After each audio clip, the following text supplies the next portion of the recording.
Hello, my name is Kathy Waite. My business is called Your Net Worth Manager. I'm a fee-for-service financial planner and founder of the Your Managers Group. I guess you could say I do money makeovers, retirement planning, but mostly I help you stop worrying about your money and enjoy life now.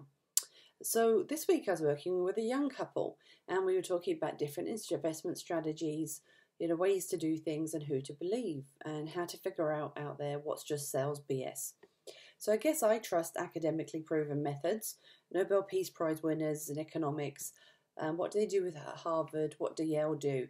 I really don't trust the marketing department of an investment company. These people are just trying to sell us something. The other thing I like is people who are old, people who have seen a bit of life.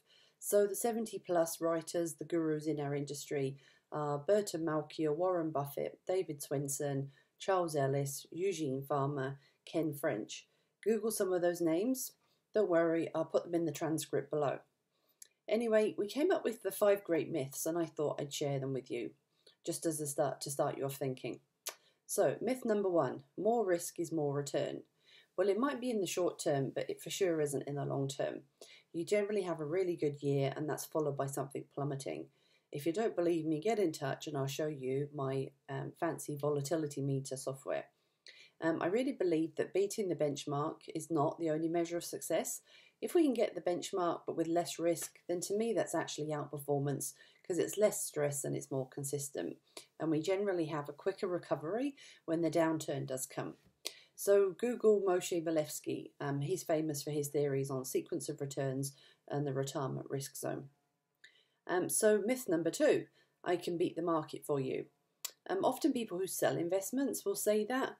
And we really have to quit buying into their sales pitch. We have to quit this mindset of chasing returns. It's impossible to beat the market consistently. If you look up a report called SPIVA, it's Standard & Poor Indexing versus Active, SPIVA, and you'll see what I mean. I haven't checked out the most recent one, but a video on Bloomberg today said none of the Canadian managers running a US fund beat the S&P 500 last year.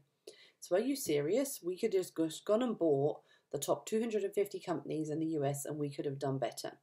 So why are we paying them 2.6% of what we have? So in other words, for every 100,000 they manage for you, they take 2,600, which is about a third of your money every 13 years, and they're not even getting you a market return. There's things out there that you could do that with for about 1/10 of the cost. So myth number 3, the product choice is king. Actually, it's like in real estate, location, location, location. And the real thing is asset location. Asset location is responsible for 90% of your success. Have a plan, stay the course. Often the person you're talking to will be offering you something from their dealer or from their firm's lineup.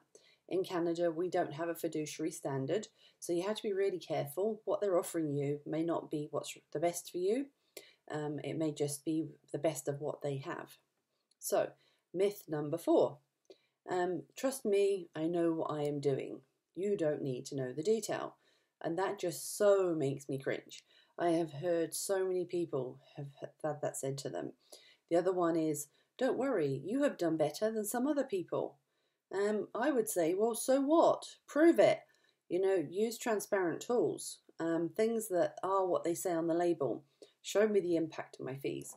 How did I do compared to the benchmark? And if you don't know what a benchmark is, then you better call me because you are probably being ripped off. Myth number 5. The more that you pay, the better you get. It's just absolutely not true. Fees will erode your savings. In other words, you have to save more to achieve the same. You will have less for the things that you're actually interested in right now. Your advisor might give you football tickets or invite you up to his cabin, which you are paying for, but, really, it's better to have the money doing something working for you. If you do want to pay for a more tactical strategy, if you want something more complicated instead of just indexing, then that's fine, but for goodness sake, pay the least you can for great help.